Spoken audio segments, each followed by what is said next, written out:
The Navy SEALs didn't come to Crestwood Regional Medical Center looking for a nurse. They came looking for a traitor. And when Commander Derek Holt walked through those emergency department doors at 4:47 in the morning with 6 armed operators behind him, badge numbers already pulled, access logs already printed, he was certain he had his person. The name on the file was Nora Calloway, 33 years old, ER trauma nurse, quiet, keeps to herself. No social media, no close friends on staff. What the file didn't say was what Nora had done before she ever picked up a stethoscope, what she'd survived, what she'd buried, and exactly how dangerous it was to make her an enemy. Before we go any further, if this is the kind of story that pulls you in, follow along so you don't miss a single part. Hit like, drop a comment with the city you're watching from. I want to see how far this story travels. Now, let's get into it. The shift had been brutal before any of it started. Crestwood Regional sat in the middle of Delvane, Ohio, a mid-sized Rust Belt city that had spent the last decade trying to decide whether it was dying or just resting. The hospital itself was a decade past its last renovation, held together by federal grants, institutional stubbornness, and the kind of nursing staff that had learned to work around broken equipment the way a carpenter works around a warped board. You adjusted, you improvised. You got it done anyway. Nora Calloway had been adjusting and improvising since 6 p.m.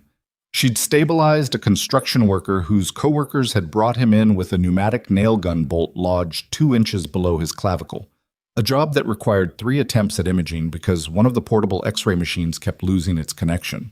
She'd managed a pediatric asthma attack in Bay 4 while simultaneously talking a first-year resident through a medication dosage calculation he should have known by rote. She'd held the hand of a 71-year-old woman named Mrs. Aldridge, who came in alone, chest pains, no emergency contact listed, and who kept apologizing for being a bother while Nora ran her EKG and pretended she wasn't watching the readout with the focused stillness of someone who already knows what they're looking at.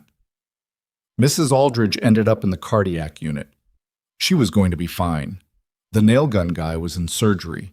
He was also going to be fine. The resident had eventually gotten the dosage right on his 3rd attempt, which Nora counted as a minor miracle given the circumstances. By 4:30 in the morning, the ER had settled into that specific kind of overnight quiet, not peaceful, just exhausted. The kind of silence that comes after enough chaos that everyone's too tired to anticipate the next round. Nora was charting at the nurse's station, half a cup of cold coffee at her elbow, her dark hair pulled back in a knot that had migrated 3 inches to the left over the course of the night. She didn't bother fixing it. Nobody was looking. She heard the entrance doors before she saw what came through them, not the automatic slide of the public entrance, the thud of the staff corridor access, the one that required a badge, the one that wasn't supposed to open from the outside without authorization. It opened anyway because federal credentials override a lot of things, and what came through it wasn't a patient. 6 men, full tactical gear, rifles at low ready, moving with the particular economy of people trained to cover ground and angles simultaneously. Behind them, a 7th man. No rifle, but the kind of posture that didn't need one. Tall, close-cropped hair going gray at the temples, a jaw that looked like it had been carved by someone who took the concept of authority personally. He wore a jacket with nothing on it that identified his branch or rank, but the 6 men with rifles were clearly waiting on his word, which told Nora everything she needed to know about where he sat in the structure. She stood up slowly from her chair. The team spread through the bay in practiced positions, one to the main entrance, one to the hallway, connecting to imaging, 2 flanking the nurse's station, 2 covering the curtain treatment bays. 2 overnight techs pressed themselves against the far wall. A junior nurse named Priya, 24 years old and 10 months out of school, made a sound that wasn't quite a word. "Nobody moves," the man in the jacket said. His voice was controlled and flat, the kind of flat that doesn't require volume. "This is a federal security operation. You will remain in place and comply with instructions." Dr. Aaron Sefton, the overnight attending, came out of Bay 3 with a patient chart still in his hand. He was 52, had the slightly rumpled look of a man who'd been doing overnight hospital medicine for 25 years, and was not the type to rattle easily. He rattled a little now. "What is this? What's happening?" "Sir, step back to the wall, please." "I have patience." "Step back." Sefton stepped back. The man in the jacket walked directly to the nurse's station. He looked at Nora. Not around her, not past her, at her. Like she was the only thing in the room that had been on his list when he walked in. "Nora Calloway." It wasn't a question. "That's me," she said. He set a printed document on the counter between them. She didn't look at it yet. She kept her eyes on his face, reading the way he held his weight, the particular set of his shoulders. Already decided, she thought. He came in here already decided. "Commander Derek Holt, Naval Special Warfare Command. We're conducting a federal security investigation involving the unauthorized access of classified military medical records stored within this hospital's restricted server partition." He paused. "Your access badge was used to enter the restricted data corridor at 2:14 a.m. on the 14th. Nora said nothing. The files that were accessed contained protected information related to an active military program. The access was unauthorized. The files were subsequently transmitted to an external source. He tapped the document. "Your badge, your credentials." Priya was staring. Sefton was staring. The two techs against the wall were staring. Nora looked down at the document for the first time. Access log. Time-stamped. Her badge number printed in a column that didn't have any other entries around it, which was the first thing she noticed, because a real access event in this hospital at 2:14 a.m. would have had other activity nearby. Nurses moved. Techs moved. Nobody walked through a single corridor and left a single entry in a log and nothing else. "Someone used my badge," she said. Your badge was physically present. "I was in Base 6 at 2:14. I was treating a patient." She kept her voice level. "There will be a treatment record. There will be monitoring data. The bay cameras cover the entrance." "Those cameras went offline at 2:11 a.m. She almost said something, stopped, filed it. "So you've got a log entry with my badge number," she said. "No visual confirmation, and cameras that went dark at a convenient time. What I have is a federal investigation and a starting point." Commander Holt's expression didn't shift. "Your building access has been suspended pending review. You're not to access any hospital systems, any server rooms, or any restricted areas. You're not to discuss this investigation with hospital staff." He glanced at the printed page. "Your department supervisor will be notified when your access is formally reinstated. If it is." If. She heard that word the way you hear a door close. "I need a security escort to gather your personal items from the locker room," Holt said. He nodded to one of the operators. "Martinez." Nora stood very still for a moment, the ER bay around her. The place she had worked for 3 years, the place that smelled like antiseptic and floor cleaner and the particular dry heat of recycled hospital air, suddenly had the texture of somewhere she was being removed from rather than somewhere she belonged. She picked up her badge and set it on the counter. "I didn't do this," she said. Holt looked at her. "That's what everyone says." "I know," she said, "which should tell you something." She walked with Martinez toward the locker room without another word. By 6 a.m., the hospital administration had been notified. By 7 a.m., Wendell Graves, Crestwood Regional's chief operating officer, a man who had spent 18 years building a career on the principle that institutional stability required decisive optics management, had made 3 phone calls and issued 2 memos. By 7:30 a.m., Nora's locker had been cleared, her schedule had been removed from the shift rotation, and a brief message had gone out to the nursing department from Graves's office explaining that 1 staff member had been placed on administrative suspension pending a federal inquiry. No name. Didn't need one. In a department of 40 nurses, an absence explained by federal inquiry narrowed itself down fast. The rumors started the way rumors always start in a hospital, in pieces, assembled by different hands. She had military clearance. She was accessing files she wasn't authorized for. I heard she was ex-military, special forces or something. That last one came from a travel nurse named Bridget, who had worked alongside Nora for 8 weeks and had once had a conversation with her about hiking trails near Delvane. Bridget extrapolated from the fact that Nora moved with the kind of physical awareness you didn't get from nursing school. The kind where she was always facing doorways, always registering who was where before she said anything sensitive. It wasn't unfriendly, it was just constant. She wasn't wrong about the military background. She was wrong about the clearance. Nora hadn't held an active clearance in 4 years. She had joined the Army at 22, served as a combat medic attached to a forward surgical unit during 2 overseas deployments, and spent the last 18 months of her service embedded in a classified trauma program called RAMPART, a joint venture between the Army Medical Corps and Naval Special Warfare that focused on developing field stabilization protocols for soldiers with non-standard medical implants and classified physiological augmentation systems. The program had been compartmentalized so tightly that even most of its own participants knew only their own piece of it. Nora had known considerably more than her own piece of it because she had helped design the protocols.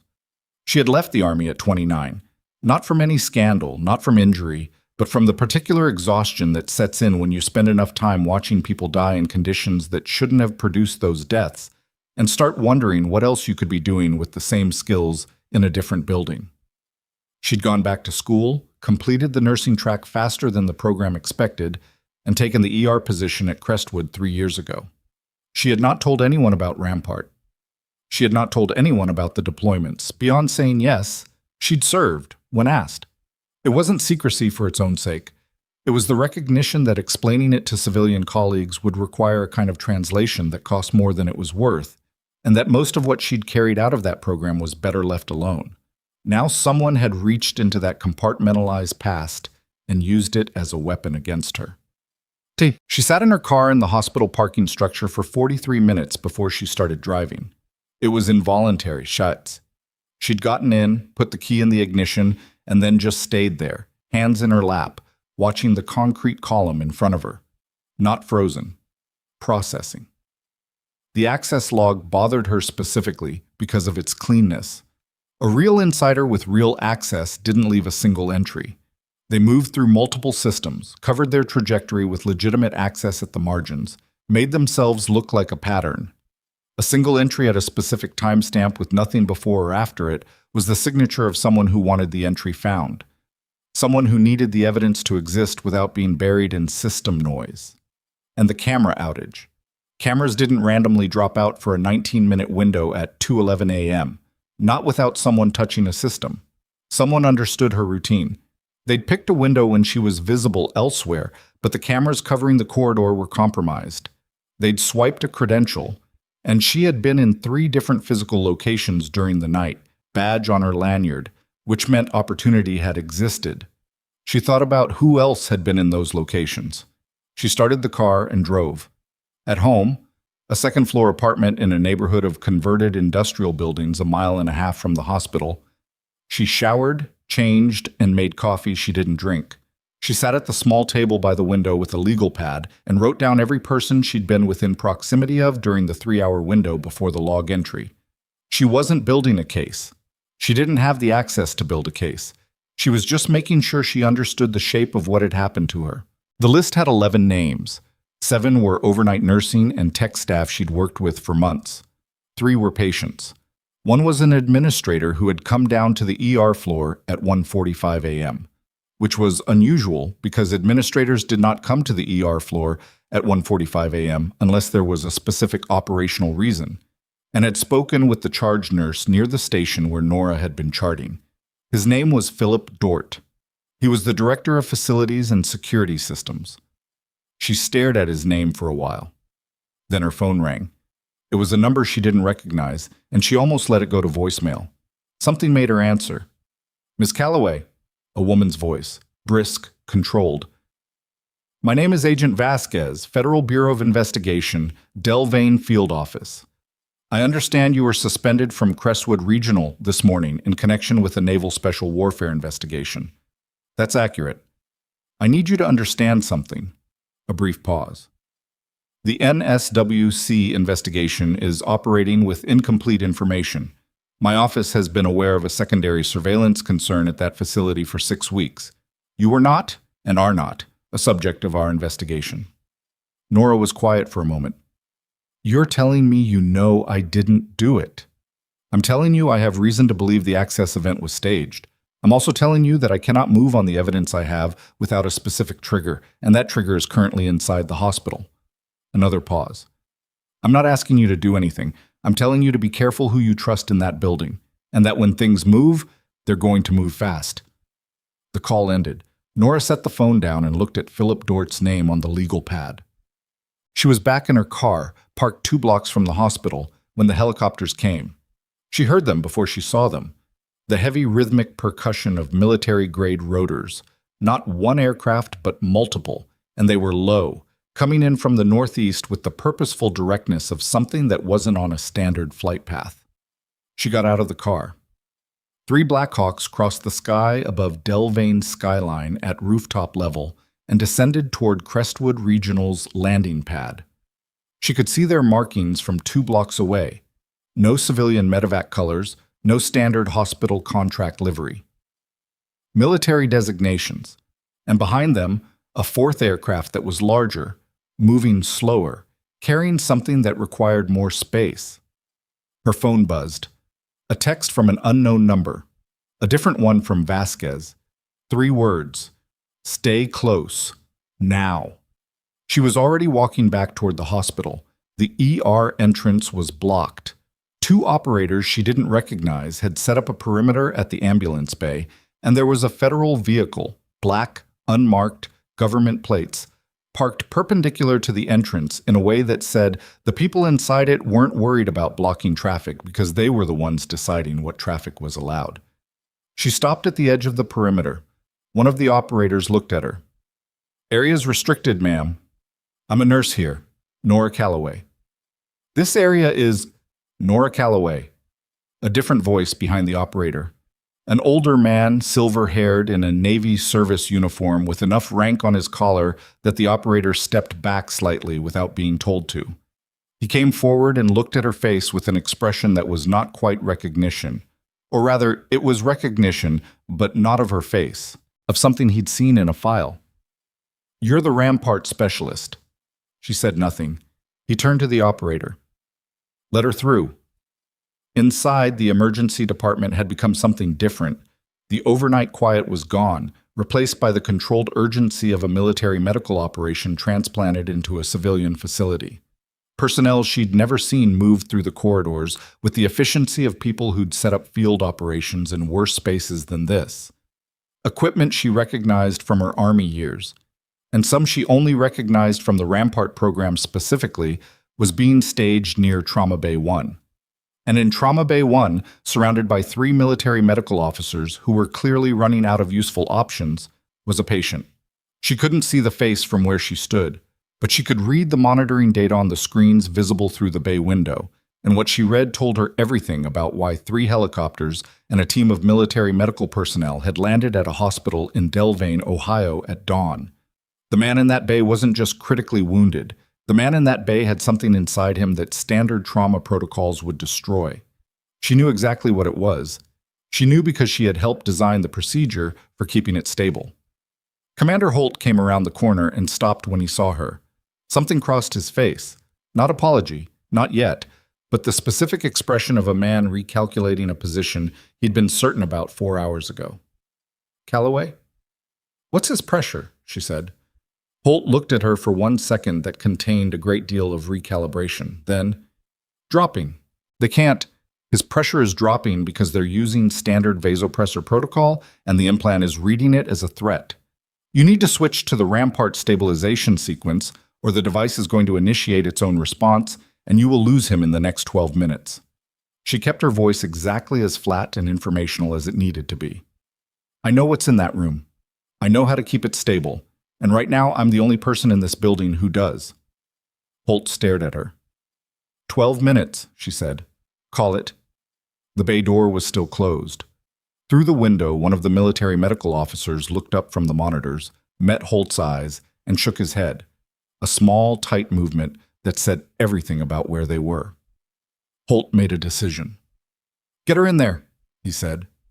The bay door opened and Nora walked through it without waiting to be introduced. The 3 military medical officers looked up from the monitors in the particular way that people look up when something they weren't expecting enters the room. Not hostile exactly, but calibrated, assessing, deciding in the first 2 seconds whether what had arrived was useful or a problem. The one closest to the patient, a woman in her mid-40s with a colonel's insignia and the tight expression of someone who had been losing a fight for the last 20 minutes, held her position between Nora and the gurney. "Who is this?" she said. Not to Nora, to Holt, behind her. "Rampart," Holt said. The colonel's expression changed. Not dramatically. Military medical officers don't do dramatic in acute situations, but something in her jaw unlocked by a degree. She stepped aside. Nora moved to the monitors first. Not to the patient, the monitors. The data confirmed what she'd read through the window, and what she'd read through the window had already told her they were in a narrower window than Holt understood. The patient's systolic was at 78 and still moving in one direction. The standard vasopressors they'd pushed were doing what vasopressors always did, constricting peripheral vessels, driving central pressure. And the implant was reading the vasoconstriction as a hemorrhagic compensation response, which meant it had already begun its own protocol, which was designed for battlefield conditions, and not for a trauma bay in Ohio, and which would, if it completed its initialization sequence, override the patient's autonomic nervous system in a way that no amount of external intervention would be able to walk back. She pulled on gloves. "Stop the dopamine drip," she said. "Right now." The officer managing the IV lines looked at the colonel. The colonel gave a single nod. He stopped the drip. "What's his blood type?" "A positive," the colonel said. "We have product." "Hold it. Don't push anything until I tell you." Nora leaned over the patient for the first time and got a look at his face. He was a large man, somewhere in his early 60s, with the particular physical density of someone who had maintained serious fitness well into middle age and was now carrying the weight of a body that had been through serious trauma. His skin had the grayish cast of profound blood loss. His breathing was shallow and rhythmically irregular, in a way that wasn't cardiac. It was the implant, running its own calculations, pulling resources from systems it wasn't supposed to touch. She knew the device. She'd worked on the stabilization protocol for 3 different versions of it. The version she was looking at now, based on the external telemetry displaying on the secondary monitor, was the 3rd iteration, the one they'd finalized 18 months before she left the program. The thing about the Rampart implants was that they were not, strictly speaking, designed to keep a soldier alive during trauma.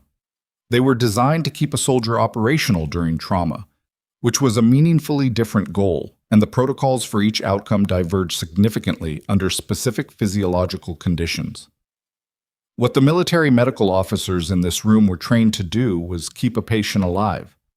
What the device was trying to do was something more complicated, and if you didn't know how to speak its language, how to give it the physiological inputs that told it its host was in a controlled recovery environment rather than an active combat situation, it would keep escalating its own interventions until there was nothing left to intervene on.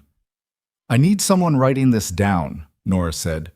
"Everything I say, exactly as I say it, in sequence. Can you do that?" One of the junior officers pulled a pad. "Ready?" "Okay."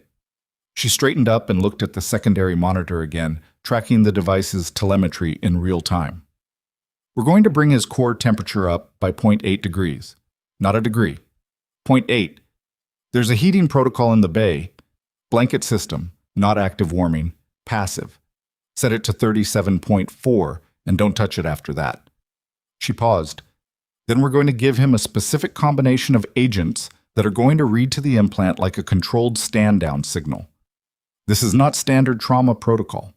Do not second-guess the dosages because they're going to look wrong to you." The colonel said, "Walk us through it." Nora walked them through it. It took 11 minutes. Not clean. Nothing about it was clean. The patient's pressure dropped further before it stabilized, which was expected but looked catastrophic from the outside, and at one point the device's telemetry spiked in a way that made the junior officer with the pad take an involuntary step backward. Nora didn't step backward. She adjusted one dosage by a fraction, talked the IV officer through the timing with the kind of specific calm that has nothing to do with not being afraid, and everything to do with having been afraid in worse rooms than this, and waited. The telemetry evened out. The pressure began to climb, not fast, not dramatically. But it climbed, and it kept climbing, and at 37.4 degrees and a systolic of 91 and a device telemetry reading that had finally dropped out of its escalation sequence, the colonel let out a breath that she'd probably been holding for the better part of half an hour. "He's stabilizing," the IV officer said. "He's not stable," Nora said. "He's stabilizing. There's a difference. Don't move him, don't change the temperature, and if his pressure drops below 85, come get me before you touch anything." She pulled off her gloves, dropped them, and walked out of the bay. Holt was waiting at the corridor with the silver-haired officer who'd recognized her at the perimeter. She still didn't have a name for him, but the insignia on his collar told her he was a rear admiral, which explained some of the weight the room had carried when he spoke. There was also a third person, a woman in civilian clothes, dark jacket, the kind of flat-soled shoes that covered ground efficiently. Vasquez. Had to be. "You said 12 minutes, Holt said. "I was estimating." "His pressure is going up. Monitor him." She looked at Vasquez. "You're the FBI." "Special Agent Renata Vasquez." The woman didn't offer a hand. "Thank you for coming back." "I didn't come back for you." Nora looked at Holt. "Who's in that bay? What's his name?" The Admiral answered. "General Marcus Telford. He was returning from a classified facility review when his transport was hit. The attack was not random." He paused. Someone knew his route. Someone knew his schedule. Someone with access to planning documents that were stored on a restricted server. The restricted server at Crestwood Regional. Nora felt the shape of it settle into place like a bone moving back into a joint. Painful, but clarifying. "The files that were accessed," she said, "they weren't just medical records." "No," Holt said. "They weren't. They contained movement data, logistics. Telford's travel schedule was embedded in his medical file because of the implant. He needed the medical team at each facility on his route to have advanced protocols." He looked at the floor for a moment, then back at her. The person who accessed those files didn't want his medical information. They wanted to know where he was going to be. Nora stood with that for a moment. "And you still think I did it," she said. Holt didn't answer immediately. Vasquez did. "He doesn't," she said. "Not anymore.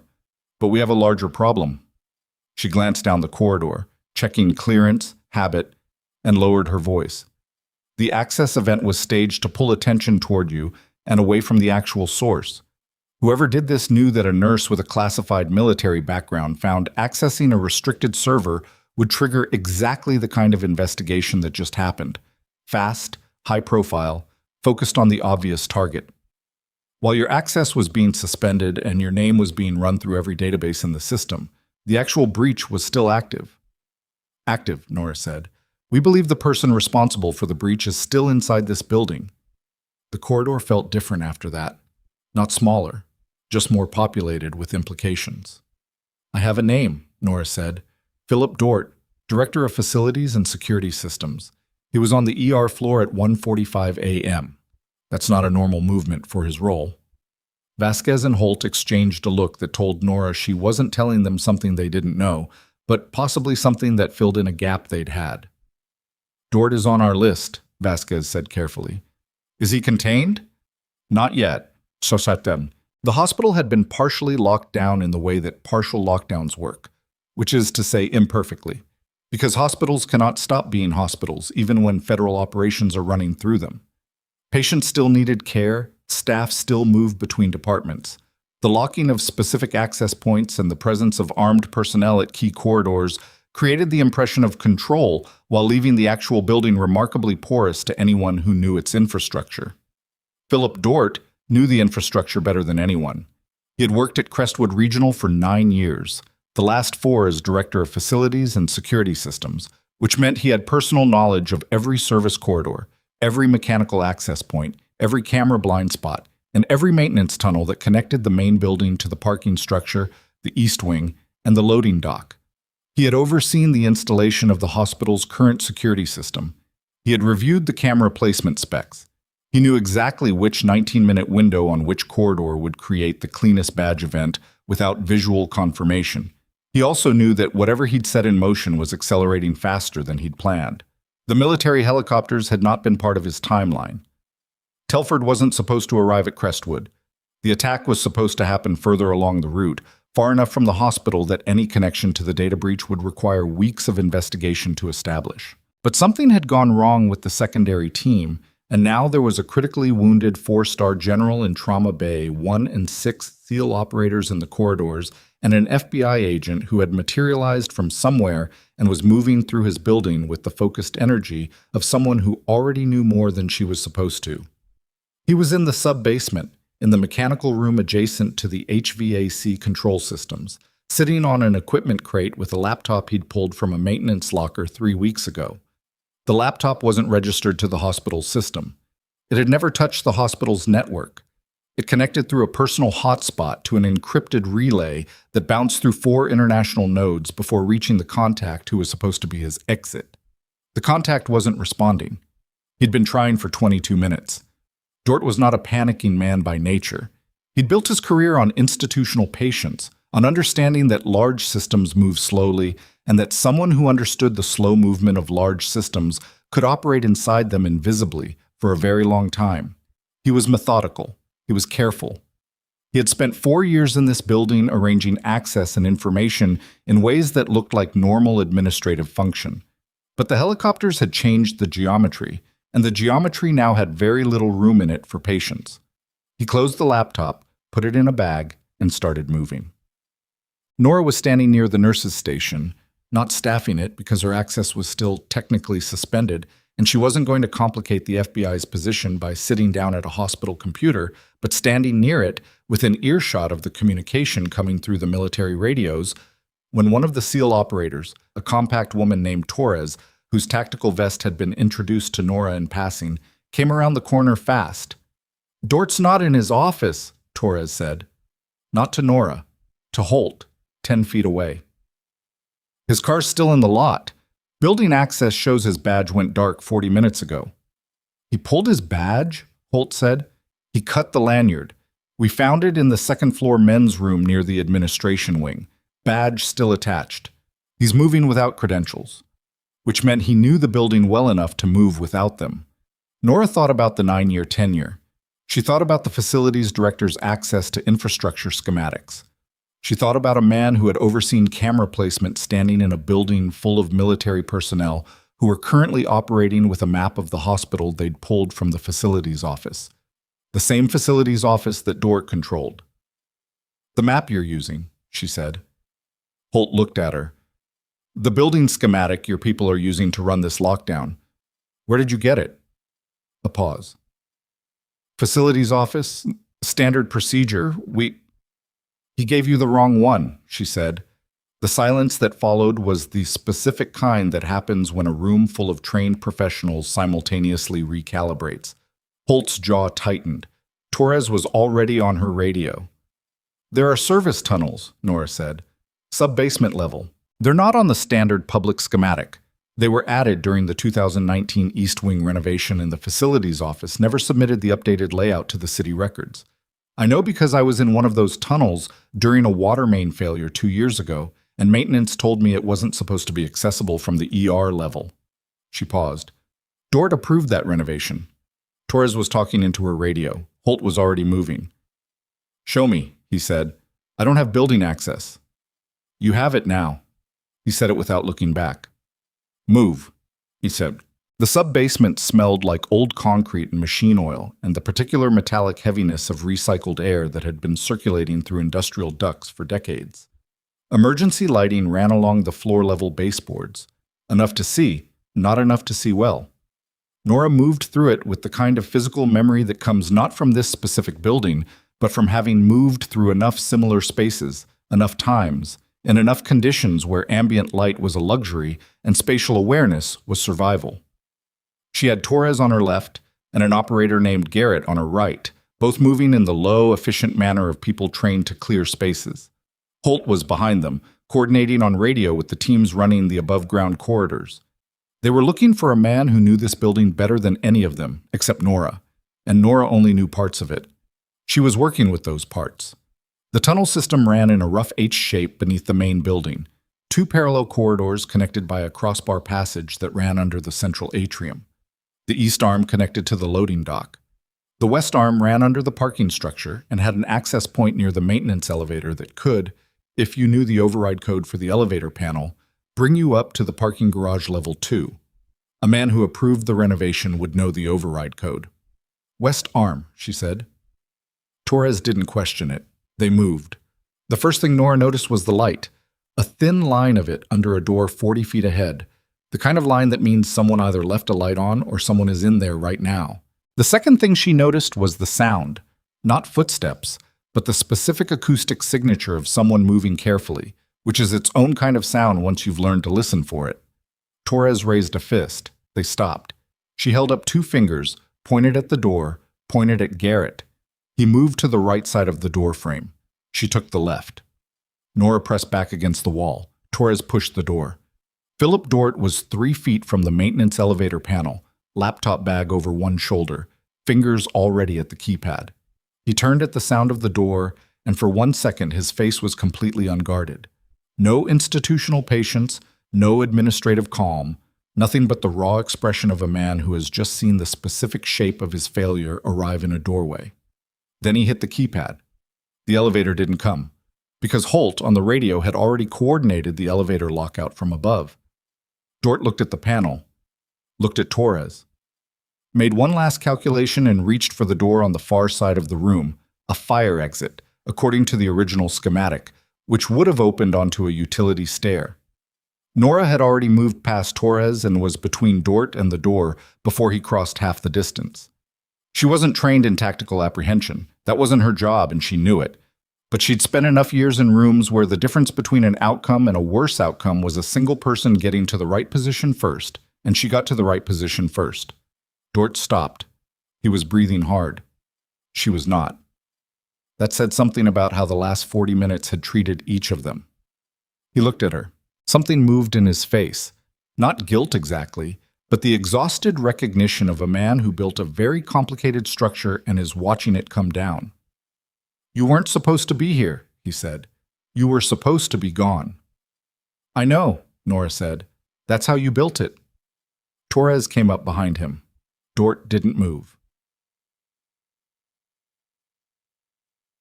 The laptop bag went to Vasquez's team within 4 minutes of Dort's apprehension. The elevator came back online 6 minutes after that. Nora stood in the sub-basement corridor while the operators moved Dort toward the parking structure access point, and Holt coordinated the handoff with the federal agents waiting above. She stood there for a moment longer than she needed to. The adrenaline, when it went all at once. That was how it always worked, the long plateau, and then the sudden absence of it, like a sound cutting off. She put her back against the concrete wall and let herself be tired for 30 seconds. Then she straightened up and went back upstairs to check on her patient. Telford's pressure was at 94. His temperature was holding. The telemetry on the implant had settled into what she recognized as a passive monitoring state, the device's version of standing down. The colonel, whose name she'd finally gotten as Abrams, looked at the monitors and then at Nora with an expression that sat somewhere between professional respect and something more personal. "How long has it been since you ran that protocol?" Abrams asked. 4 years. "You didn't hesitate." Nora looked at the monitors. "He didn't have time for me to hesitate." She pulled up a chair and sat down next to the monitoring station. She wasn't going anywhere until those numbers held through a full hour of stability, and she wasn't going to pretend otherwise. She'd been removed from this building 10 hours ago by federal authority. She'd been walked out past colleagues who had watched her go with expressions ranging from cautious sympathy to something closer to relief. That it wasn't them. That whatever the quiet nurse with the military past had been doing, at least it was contained. She thought about Priya, the junior nurse who had made that sound that wasn't quite a word when the SEALs came through the door. Thought about Dr. Sefton pressing himself back against the wall, chart still in hand. Thought about every person who'd heard the word suspended and made their decision about her in the space of an afternoon. She understood it. She didn't particularly forgive it, not yet. But she understood the mechanism.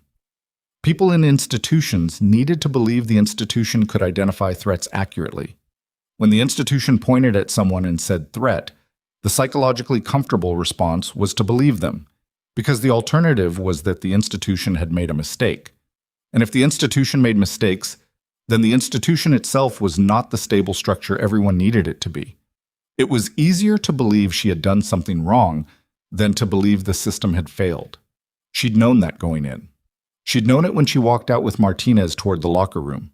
She'd known it when she sat in her car in the parking structure for 43 minutes staring at a concrete column. Knowing it didn't make the 23 messages she hadn't read on her phone feel easier to anticipate opening. Holt appeared in the doorway of the bay. He stood there for a moment, looking at the monitors, then at her. He didn't come in.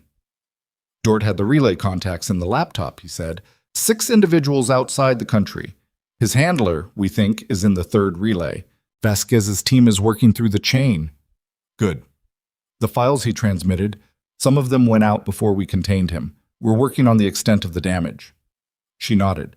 That was not her problem to solve. The access log, Holt said. He used a cloned credential, your badge number, spoofed onto a blank that he programmed. The camera outage was a system command he built into the facility's control panel 3 weeks ago on a timer. He paused. The whole setup took him months. I know. You knew this morning, when I talked to you. I didn't know it was him specifically, she said. I knew the setup was too clean. A real access event doesn't look like that. Holt was quiet for a moment.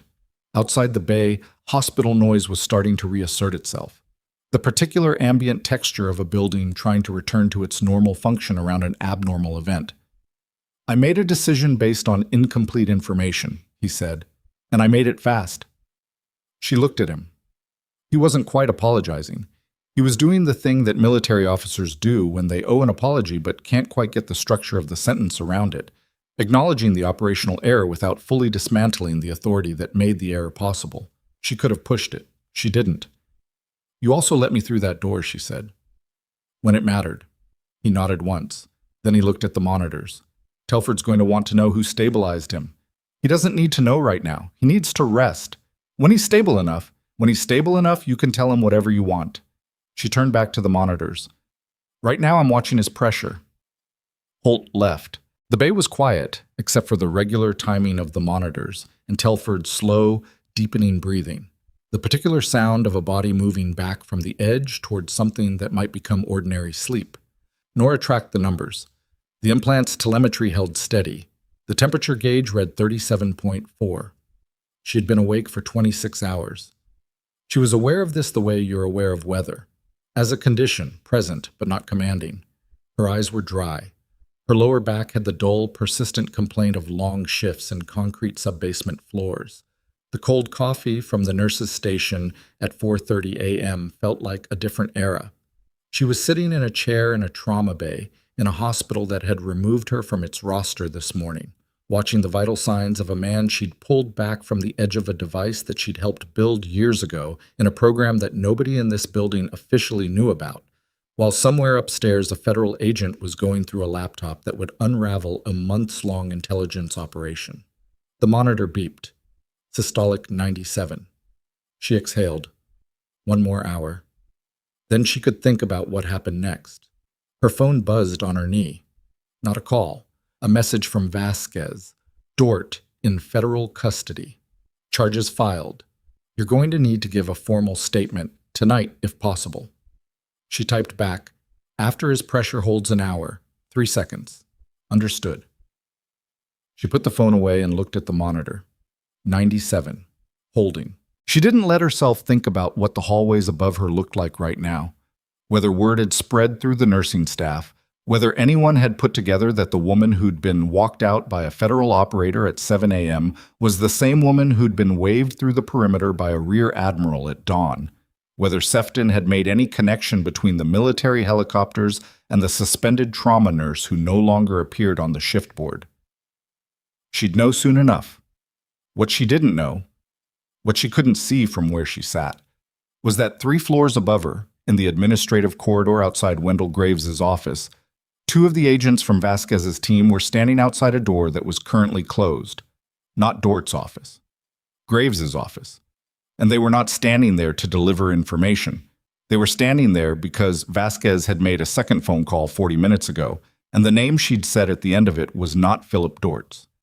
The agents outside Wendell Graves's office weren't there by accident, and they weren't there because of anything Nora had said. Vasquez had been building toward Graves for 11 days before Dortz's laptop confirmed it. The second phone call she'd made 40 minutes ago had gone to her supervising AUSA, Assistant United States Attorney, Northern District of Ohio. And the name she'd spoken at the end of that call was one she'd been carrying in her case file since the third week of her investigation, sitting under a tab labeled Secondary Subject, in the cautious, bureaucratic language of someone who knows what they have, but also knows how badly a premature move can fracture a prosecution. She'd been waiting for documentary confirmation.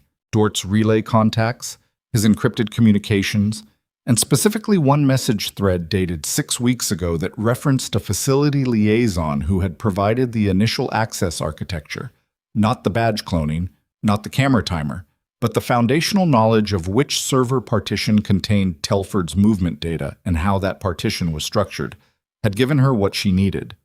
The facility liaison was not a technical designation. It was Dortz's term for the man who'd told him where to look. And the man who'd told him where to look had done so because he'd been present 4 months ago when a naval logistics officer had met with Crestwood's administration to arrange the medical data protocol for Telford's implant management. A routine meeting, documented, attended by 3 hospital administrators. 2 of them had signed a non-disclosure agreement and gone about their work. The third had understood what he was looking at and had made a different decision about what to do with it. Wendell Graves had been COO of Crestwood Regional for 6 years. He had a reputation as a precise, politically careful administrator who understood institutional positioning in the specific way that people understand things they've spent decades weaponizing. He was not impulsive. He was not ideologically motivated in any obvious sense. What he was, Vasquez had concluded from 11 days of financial forensics and communication intercepts, was deeply in debt to a set of private interests that had been purchasing influence inside mid-tier defense-adjacent institutions for the better part of a decade, and who had been waiting for someone at exactly Graves's level of access to find them something worth selling. He had found them General Marcus Telford.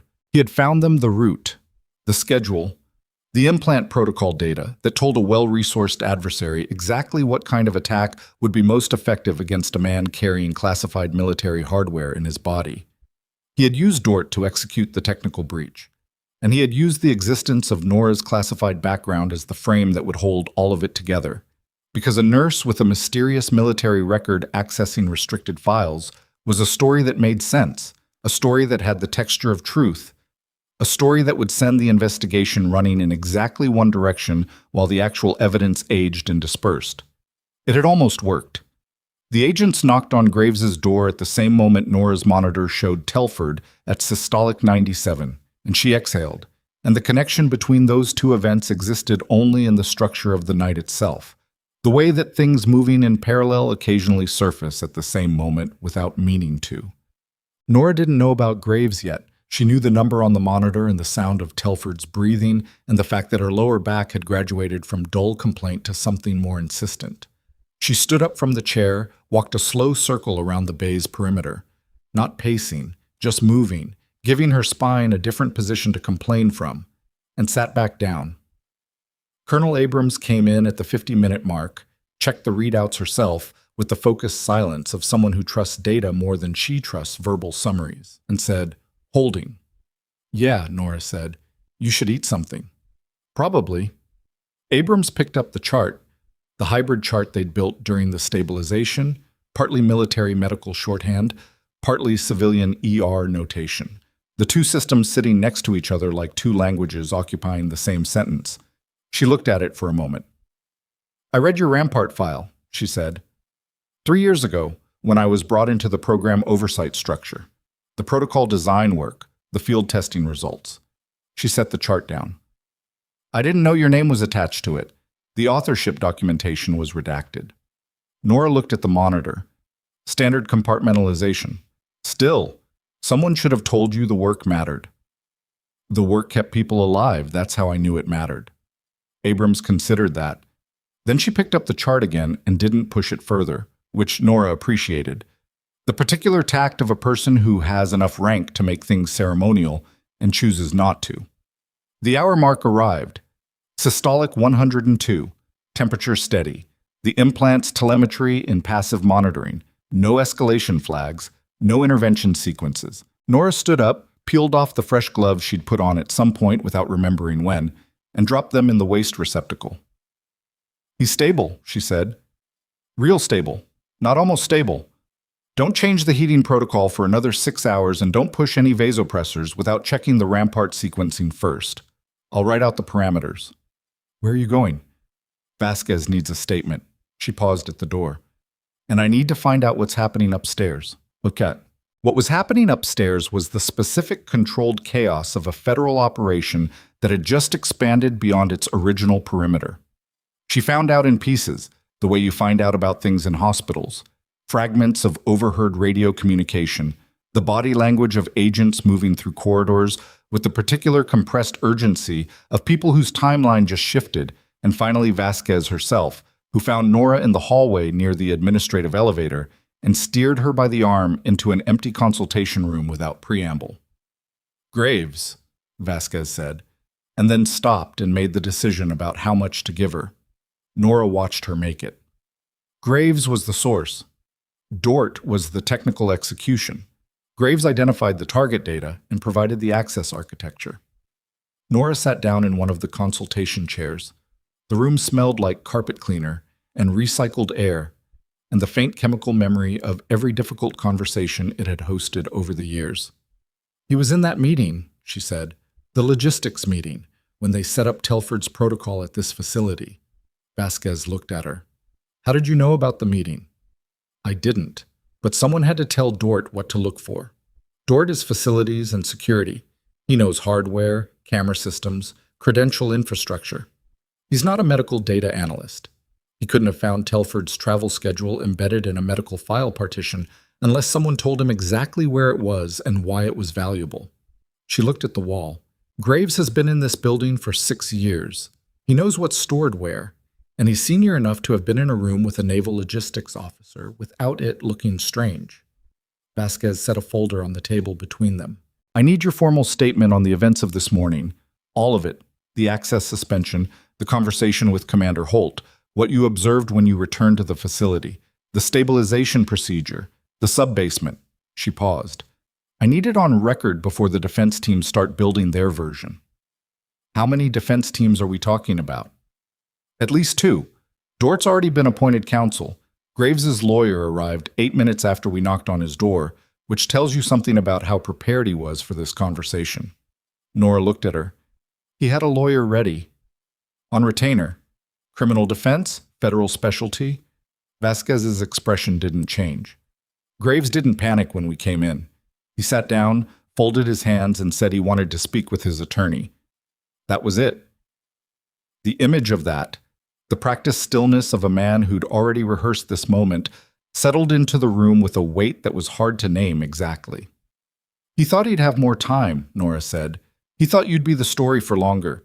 Every day you were the story was a day the investigation was looking at the wrong person." Vasquez picked up the folder. Dort's laptop accelerated things by about 3 weeks. The formal statement took 90 minutes. Vasquez ran it with a second agent named Okafor, who said almost nothing but wrote down everything with the focused precision of someone who had transcribed enough interviews to know that the things people say in passing are often more legally significant than the things they say deliberately. Nora walked through the night in sequence. The shift, the SEAL team's arrival, the access suspension, the parking structure, the phone call from Vasquez, the helicopters, Telford's stabilization, the sub-basement. She was precise where she was precise, and she said, "I don't know where she didn't know." And she resisted the instinct to make the narrative cleaner than it had been, because clean narratives in federal statements have a way of becoming liabilities when reality's rougher edges resurface in court. When it was done, Vasquez thanked her and said someone would be in touch about the deposition timeline. Nora walked out of the consultation room into a hospital that was slowly, imperfectly, resettling itself around the morning's events. The military personnel were still present. Holt's operators at key corridor positions, the medical team in and around Telford's Bay. But the acute operational energy of the early hours had shifted into something more administrative. Federal agents were conducting interviews in conference rooms. Hospital staff moved through the corridors with the slightly dazed quality of people who had come to work for an ordinary day and found themselves in something that would take weeks to fully process. Nora was standing near the nursing station, her nursing station, the one she'd been charting at when the doors opened at 4:47 a.m., when Priya came around the corner from the supply corridor. They saw each other at the same moment. Priya stopped. She was in the middle of her regular shift, had been here since 7 a.m., had spent the entire morning working around a federal operation, and whatever she'd heard or pieced together about the woman who'd been walked out and then walked back in. Her expression was the expression of someone trying to figure out what the right thing to say was, and not quite getting there. "I heard you stabilized the general," Priya said. I didn't." She stopped, tried again. "This morning, when they came in, I didn't know what to think." Nora looked at her. 24 years old, 10 months out of school, alone on a floor at 4:47 a.m. when 6 armed federal operators came through the door. She'd made a sound that wasn't quite a word. That was all she'd done. She hadn't said anything, hadn't pointed, hadn't made anything worse. "You didn't do anything wrong," Nora said. Priya let out a breath that had probably been waiting since 4:47 a.m. "I should have. You were scared. That's allowed." Nora picked up a chart from the stack near the station. Old habit, checking whether anyone needed the bay she'd been occupying. "Get me caught up on what came through this morning while I was downstairs. Who's in 2 and 3? Priya blinked. Then, understanding that normal was being offered and that she should take it, she picked up her tablet and started talking. Telford woke at 1:17 p.m. Nora knew because Abrams paged her. She went back to the bay and stood near the door while Abrams ran the initial assessment, orientation, motor response, pain levels, and Holt positioned himself near the window in the careful way of someone who needs to be present but is trying not to crowd the room. 2 of the military medical officers completed their own checks in a choreography of practiced efficiency that left just enough space for the patient to be a person rather than a problem. Telford was oriented.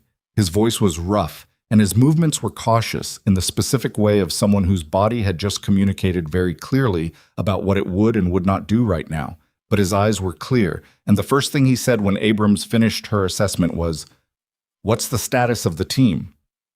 Not "where am I?" Not "what happened to me?" What's the status of the team? "Your security detail is secure, sir," Holt said. 2 wounded, both stable. "The breach. Contained. 2 individuals in federal custody." Telford processed that with his eyes on the ceiling for a moment. Then he said, "Who stabilized me?" Holt glanced toward Nora at the door. Telford turned his head. He had the kind of eyes that did rapid assessment without advertising the fact. The eyes of someone who had spent decades in rooms where the people around him were either assets or threats, and had learned to establish which without appearing to look. He looked at her for a long moment. "Rampart," he said. "Sir." "You're the protocol designer." She'd been a contributor, but now wasn't the time for accuracy about credit allocation. "I knew the sequence." "How long before the device would have?" 12 minutes, maybe less. "You were at 78 systolic and the implant had already initiated." He absorbed that. Something moved in his face. Not gratitude exactly, or not only gratitude. Recognition. The specific recognition of a man who has spent a career making decisions about other people's risk and has just been on the receiving end of someone else's. "Your name," he said. "Nora Calloway. I'm a trauma nurse here." "Nurse," he said, not dismissively. Carefully, like he was placing the word next to the situation and finding the fit interesting. "You were suspended this morning." "Yes, sir." "For accessing my file." "For allegedly accessing your file." His mouth shifted. Not quite a smile. "And then you came back." "Someone needed to." He was quiet for a moment. Abrams was monitoring his pressure with the focused attention of someone who would shut this conversation down the second the numbers moved in the wrong direction. Holt was watching Telford's face. The medical officers were watching everything simultaneously. "I'm going to want to speak with you again," Telford said, "when I'm in a better position to do it." "I'll be here," she said. She left the bay before anyone could make it ceremonial. She found out about the second problem at 2:43 p.m. It came from Holt, who found her in the break room, not hiding, just eating the first actual food she'd had since the previous evening, a container of soup from the vending machine that had the temperature and texture of something that had been sitting in a warming unit since approximately the previous administration. She was eating it anyway because her body had moved past preferences into requirements. Holt sat down across from her. He didn't have the posture of someone delivering good news. "The relay chain from Dort's laptop," he said. "Vasquez's team has been working through it. The handler contact. Third relay, like she thought. They've identified the routing." He put his elbows on the table. "The chain terminates domestically, not international, someone inside the United States." Nora set the soup container down. "The data that went out before Dort was contained," she said. "Telford's schedule, the implant parameters. Sent, received, confirmed delivery to the domestic terminal. Which means someone here has it. Which means someone here has it," he said, "and we don't yet know what they intend to do with it." He looked at the table for a moment. "Telford's secure in this building for now. His forward movement was already suspended when the original attack failed, but the information that's out there is enough for someone to try again, different location, different method." "When is he scheduled to move?" "That's under review. The problem is that any movement schedule we create goes into a system, and we now have a demonstrated vulnerability in the systems that touch this building's infrastructure." He looked up. "Vasquez thinks there may be a third party, someone who wasn't Graves, wasn't Dort, but who was positioned inside the hospital's IT or administrative structure to provide data going forward." A third party. Inside the building. Still inside the building, because the lockdown had been based on a facilities schematic that Dort had compromised, and the above-ground search protocols had been built on the assumption that 2 subjects covered the full scope of the operation. Nora looked at her soup, then at Holt. "When you ran the access logs this morning," she said, "what time range did you pull?" 12-hour window, midnight to noon. "Did you pull the administrative logins? Not badge access, system logins, workstation authentication." He was very still for a moment. "That's a different database." "It's a different database that Dort would not have had a reason to touch, because his role was hardware and infrastructure. If there's a third party who's been providing data from inside the hospital's administrative or IT structure, their activity would show in system logins, not badge access." She paused. "And they wouldn't have known to cover it, because the investigation this morning was looking at badge events." Holt pulled out his phone. "I need to make a call," he said. "I know." She picked up the soup again. "Make it." He was already dialing when he left the room. Nora sat alone in the break room with the vending machine soup and the particular exhaustion of a person who has been right about too many things in a single day and has not yet had the chance to find out what being right has cost. The overhead light buzzed. One of the fluorescent tubes was going. She'd put in a maintenance request for it 3 weeks ago. Nothing had happened, which was the kind of institutional momentum that persisted regardless of what else was occurring in the building. She thought about Philip Dort in a federal holding facility with a lawyer he'd probably arranged in advance. She thought about Wendell Graves sitting down and folding his hands. She thought about a domestic terminal receiving confirmed data and what a person receiving confirmed data about a 4-star general's location and implant parameters was likely to do with it. Her phone buzzed. It was a message from an internal hospital number, one she recognized because it was the number that appeared on maintenance request confirmations. But the message wasn't about the fluorescent tube. It read, "Ms. Calloway, Building Facilities Access Log for Workstation 4 North Admin shows a login at 0312 this morning using credentials belonging to a staff member currently on leave. Thought you should know. T. Orman, I.T. T. Orman." She didn't know the name, but 4 North Admin was the workstation closest to the server room on the 4th floor, and the staff member currently on leave She pulled the name from her memory of the hospital's org chart, the particular kind of institutional knowledge you accumulate after 3 years in one building. Was a woman named Sandra Kell, the hospital's director of information systems, who had been out on a family medical leave for 3 weeks, and whose credentials, if someone had obtained them, would allow full administrative access to every networked system in the building, including the system that managed the facility's internal communication routing, including the system that, if you knew what you were doing, could intercept and redirect secure communications between the military personnel currently operating out of Trauma Bay 1 and the Naval Special Warfare Command structure they were reporting to. Nora was already standing up. She was halfway to the door when the hospital's overhead intercom, a system that hadn't broadcast a general announcement in 4 years, reserved for genuine facility-wide emergencies, crackled to life with a sound that brought every person in every corridor to a stop. And then the lights went out. The darkness lasted 4 seconds. Not complete darkness. The emergency generators kicked in on the hospital's standard failover sequence, floor lighting coming up in amber strips along the baseboards, exit signs blazing red, the critical care unit switching to backup power with the practiced automation of systems designed specifically for this. 4 seconds of black, and then the building had enough power to function, just not enough to function normally. 4 seconds was enough. Nora was in the corridor outside the break room when the lights came back and she was already moving, because the intercom crackle and the power drop in the same 30-second window wasn't a coincidence, and she was done giving this building's coincidences the benefit of the doubt. She turned toward the stairwell. The elevator was on restricted power, would be slow, and the 4th floor was 2 flights up. She hit the stairwell door and took the stairs fast, one hand on the railing, counting landings. Behind her, she could hear the controlled radio burst of Holt's operators responding to the power event. Voices tight, professional, covering the language of people who train for exactly this kind of cascading situation and who are simultaneously managing too many variables in too little space. She caught fragments: Bay 1 secure, General secure, North Corridor. And then the stairwell door closed behind her and she was in the acoustic isolation of the concrete shaft, footsteps and breath, and the emergency lighting casting everything in the flat amber of a system doing its minimum. 3rd floor landing. Keep moving. The 4th floor administrative wing was quieter than the floors below.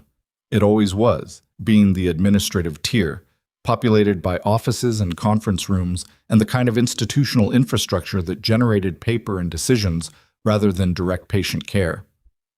The nurses and techs who'd spent the morning navigating around a federal operation were all on floors 2 and 3.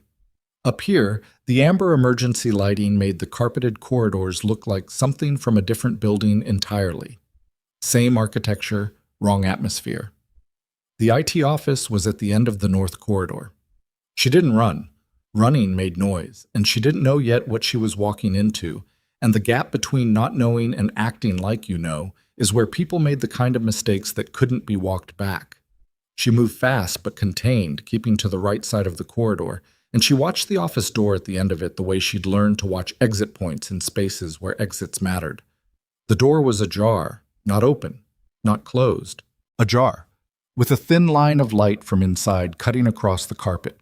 The office had its own UPS backup, apparently, because whoever was in there had power that the overhead corridor lighting didn't. She stopped 2 feet from the door and listened. Keyboard. Someone typing with the particular rhythm of someone working fast. Not composing, but executing. Copy, paste, command sequences. The staccato of a person who knows exactly what they're doing and is doing it against a timeline. She pushed the door open. The man at the workstation was not someone she recognized from the hospital's regular staff. He was in his mid-40s, nondescript in the specific way that people are nondescript when they've cultivated it. Nothing memorable about the face, the build, the clothes. He was wearing a contractor badge clipped to a lanyard, the kind of badge that got you through doors that required affiliation without requiring anyone to actually know who you were. He looked up when the door opened. For 1 second, neither of them moved. Then he reached for something on the desk that wasn't a keyboard, and Nora was already across the room because the distance was 8 feet, and she'd closed it in the time it took him to register that reaching was an option. She got both hands on his right wrist before whatever he was reaching for left the desk surface, and she leveraged the wrist backward in the specific way that doesn't require strength to be effective. Geometry over force, the same principle she'd been taught in a training room 8 years ago, and which the body remembers independent of how long it's been. He made a sound, and the thing on the desk, a phone she saw now, not a weapon, though the distinction felt academic, skittered sideways and fell to the floor. "Don't," she said. He didn't. She held the wrist where it was and looked at the monitor. He'd been logged into Sandra Kell's administrative credentials, running what she recognized after a moment as a communication rerouting protocol, intercepting the secure messaging channel between Trauma Bay 1 and an external military communications node and replacing the outbound routing with a mirror address. Anyone in Trauma Bay 1 sending a secure communication in the last, she checked the timestamp in the corner of the screen, 14 minutes had been sending it to a mirror that was not the Naval Special Warfare Command structure. She had no idea what had been sent in 14 minutes. She didn't know enough about the military communication protocols being used to know whether anything critical had gone out. What she knew was that the rerouting was active and needed to stop being active. She reached past him with her free hand and hit the disconnect command on the open terminal. The protocol window closed, the routing table reset. It was the right move or it was the wrong move. She didn't have enough information to be certain. But an active interception running on compromised credentials in an unlocked workstation was categorically worse than a disconnected one, and she made the call. The man's wrist was still in her grip. "Who are you?" she said. He said nothing. "Contractor badge. You've been in this building before. You have to have been, to know where this workstation was, to know Kell was on leave, to have her credentials." She kept her voice flat. "So you've been here. Building services, IT support, walk-in vendor." Still nothing. "It doesn't matter," she said. "Someone's going to be up here in about 90 seconds and you can tell them." She was right about the 90 seconds. It was closer to 70. Torres came through the door first, Garrett behind her, and Nora stepped back and released the wrist and let the professionals handle the part that was theirs to handle. Holt arrived 4 minutes later. He looked at the workstation, looked at the man in Torres's custody, looked at Nora standing against the far wall with her arms crossed. Not because she was performing composure, but because standing with her arms crossed was what her body had decided to do while it processed the residual adrenaline of having crossed 8 feet of office faster than she'd moved in 4 years. "Communication intercept," she said. "He was running a rerouting protocol on Kell's credentials. I disconnected it. I don't know if that was the right call." "It was." Holt was on his radio before he finished the sentence, relaying the intercept information to whoever was managing the military communications node on the other end. A pause. A response she couldn't hear, and then Holt's jaw tightened fractionally. 14 minutes. They sent 2 status updates in that window. What was in them? Telford's current location confirmed. Updated movement timeline. He looked at the man in Torres's custody. "Somebody just received our internal schedule for getting the general out of this building." The room recalibrated around that sentence. Torres and Garrett exchanged a look that communicated several things without words. Holt finished his radio communication and then stood very still for a moment in the way of someone whose list of problems has just grown a column. "The movement timeline," Nora said. "Is it real?" "What?" "The schedule that went out. Is it the actual schedule, or was it already a contingency document?" Holt looked at her. Something moved in his face. Why would it be a contingency document? Because if Vasquez suspected a third party still inside the building, and if your communications team knew there was a potential intercept vulnerability after the badge access investigation flagged the server breach, someone might have been running a parallel schedule. What you tell the building systems and what you actually intend to do. She paused. "Did you have a contingency document?" Holt didn't answer, which was an answer. "So whoever received that update," Nora said, "received a timeline that isn't real." "That's one possibility. Is it the right one?"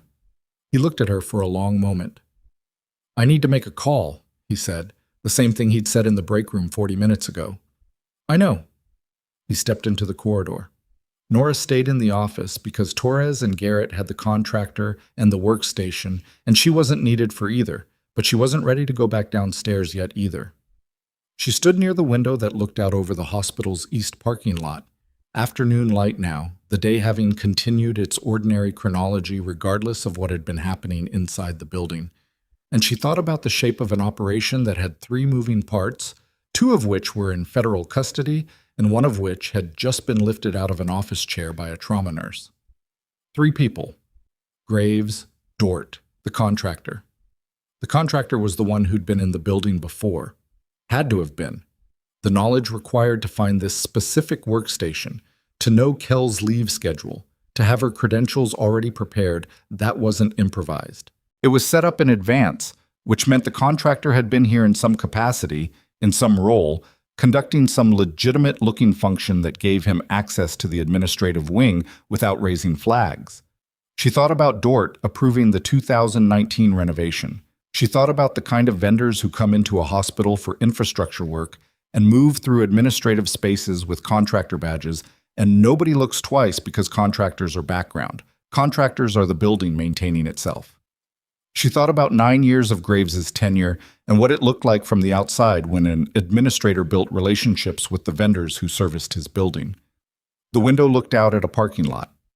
She looked at the parking lot for a while. Downstairs, the hospital was finding its post-emergency footing with the particular resilience of institutions that have no choice but to continue. The power had been restored to full by the time Nora came back down. The outage had been deliberate, she learned from Okafor in passing. A command sent through the facility's control system using Dort's administrative access that hadn't been fully revoked because nobody had known to revoke the system-level credentials separate from the badge access. A gap. An oversight in a fast-moving situation. The kind of thing that happened. Telford's Bay was unchanged. She checked the monitors through the window without going in, no reason to disturb what was stable, and then went to find Vasquez. Vasquez was in a conference room on the 2nd floor with Okafor, and 2 people Nora hadn't seen before, both with the federal identification posture of DOJ rather than FBI. Something in the way they handled their documents. More deliberate, more archival. When Nora came in, Vasquez looked up and said, "Sit down," in the tone of someone who has just received information that changes the topology of their afternoon. Nora sat. "The contractor's name is Bernard Wick," Vasquez said. "He's not in our system. He's not in any of our systems. The badge he used is registered to a legitimate medical equipment vendor, but the employee number on the badge doesn't match any current employee of that vendor. He manufactured it." She paused. "He's a professional." "Professional what?" Nora said. "We don't know yet. That's the problem." Vasquez set down the folder she'd been holding. "What we do know is that he was placed here. Someone sent him. And whoever sent him had enough foreknowledge of this operation to position him inside this building before the breach even occurred. The vendor badge system shows a visit logged under that number 3 weeks ago. Routine equipment inspection, 2nd floor, cleared by Dort's office. Dort's office had cleared him. "So Dort brought him in," Nora said. "Dort facilitated his access. Whether Dort knew specifically what Wick's function was is something we're going to establish through interrogation." Vasquez looked at the DOJ representatives for a moment. Some internal communication there, silent about process, and then back at Nora. "The communication intercept that Wick ran, the schedule data that went out, Holt's team is assessing the damage. Is Telford in immediate danger in this building? We're operating as though yes, until we understand what the received data was intended to trigger." Nora looked at the table. There was a coffee cup near her elbow. Someone else's, half full, cold. She thought about her own coffee from 4:30 a.m. and the geological distance between that moment and this one. "The movement timeline that went out," she said. "Holt wouldn't tell me if it was a contingency document." Vasquez said nothing. "If it was real, you have an active external threat with confirmed location and schedule data. If it was a contingency, a decoy, then whoever received it is either going to act on it, which tells you something about their timeline and method, or they're going to sit on it, which tells you they're patient enough to verify before they move." She looked at Vasquez. "You want them to act on it." Vasquez folded her hands on the table. "I can't confirm operational specifics," she said. "That's a confirmation," Nora said. Vasquez didn't deny it. Question. Wendell Graves had been in a second-floor conference room since 9 a.m., separated from the main corridor activity by a closed door and two agents who rotated outside it in 90-minute shifts. His lawyer, a man named Calloway, no relation, a coincidence that Nora would find grimly amusing when she heard it later, had arrived at 8:52 a.m. and had been in the room with him since, conducting the specific kind of quiet, controlled communication between attorney and client that federal agents outside doors are trained to not hear through walls, which is why the walls are thick and the attorney speaks low. What Graves's attorney did not know, because it had happened after his arrival, was that Dort's laptop had yielded the message thread referencing the facility liaison. What he did not know was that the building's IT system had logged Sandra Kell's credentials being used at 3:12 a.m. on a workstation his client's subordinate had approved access to. What he did not know was that Bernard Wick was currently in federal custody on the 4th floor with a contractor badge that Dort's office had cleared 3 weeks ago. At 3:14 p.m., Vasquez walked into that conference room. She set a folder on the table in front of Graves. His lawyer started to speak. She held up one hand, not dismissively, just precisely, and said, "I'm going to tell you what's in this folder, and then I'm going to give you both 10 minutes. After 10 minutes, I'm going to come back in, and we're going to have a different conversation than the one we've been not having." She told them what was in the folder. Then she walked out and closed the door. Nora wasn't there for any of this. She heard about it afterward from Okafor, who described Vasquez's manner as very calm, which in Okafor's understated delivery style, Nora understood to mean something closer to devastating. What happened in the 10 minutes was between Graves and his attorney. What happened at the end of the 10 minutes was that the door opened and the attorney said they were ready to talk. The secondary threat manifested at 4:47 p.m., 12 hours to the minute after Commander Holt had walked through the emergency department doors. It came through the hospital's external perimeter, and it came fast. A vehicle running a red light on Alderman Street, clipping the corner of the hospital's service entrance. 2 men out of it before it stopped moving with the kind of compressed directional energy that every federal agent and military operator on the perimeter recognized immediately for what it was. They didn't get far, because the movement schedule they'd received from Wick's intercept placed Telford in a transport vehicle at the hospital's north exit at 4:30 p.m., and Holt's team had known for 2 hours that that schedule was the contingency document, the one built specifically to be intercepted, built with a timeline tight enough to force a rapid response from whoever received it. The north exit had a full tactical presence that was not visible from the street. The service entrance, which was the logical second approach vector for anyone who suspected the north exit was covered, had 3 agents in plainclothes who looked like maintenance workers until they stopped looking like maintenance workers. The 2 men from the vehicle were on the ground in under 40 seconds. Nora heard it from Trauma Bay 1, where she had gone to check Telford's afternoon numbers, and where she was standing when the radio on Holt's belt, he'd come back to the bay 20 minutes earlier, positioning himself close to his principal, burst into controlled, rapid communication from the perimeter team. She watched Holt's face go through several things in about 4 seconds. Relief was in there underneath the professional processing, but it was buried under the operational sequencing. Threat contained, perimeter status, secondary sweep, confirm no additional vectors. Telford, in the bed, had heard it too. "Perimeter contact," he said. It wasn't a question. "Contained, sir," Holt said. "Both subjects down. No casualties." Telford looked at the ceiling for a moment. Then he said, "They used the intercept." "Yes, sir." "It worked." "Yes, sir." A pause. Telford turned his head and looked at Nora, who was standing near the monitoring station with the afternoon's accumulated weight on her face and a systolic reading of 109 on the screen behind her. "You look like you've been awake since yesterday," he said. "That's accurate," she said. "Sit down."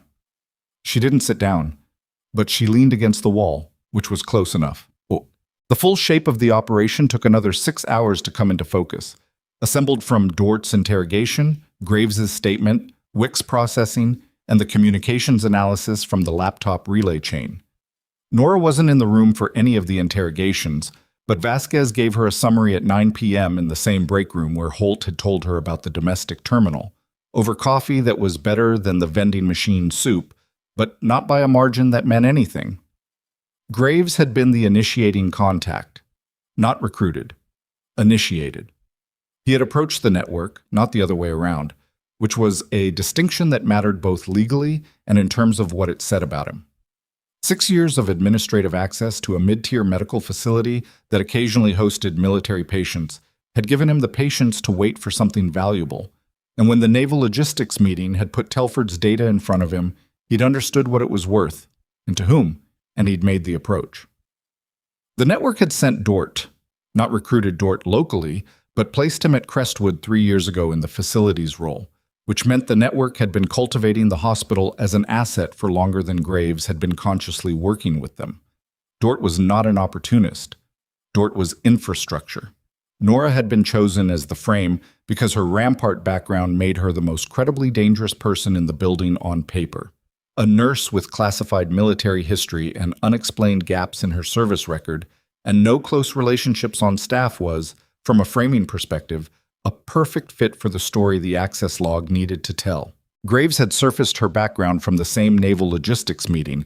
Her name had been mentioned in the context of the implant protocol as the designer, and Graves had filed it and used it. He had looked at her history and seen a weapon. He had not considered that a weapon worked in both directions. Vasquez said all of this in the flat, informational tone of someone delivering a briefing rather than a judgment, and Nora listened with her hands around the coffee cup and the specific interior stillness of someone who is hearing their own story told from the outside and finding the external version both accurate and strange. Wick is cooperating, Vasquez said. He's a contract operative, no ideological affiliation. This was a paid placement.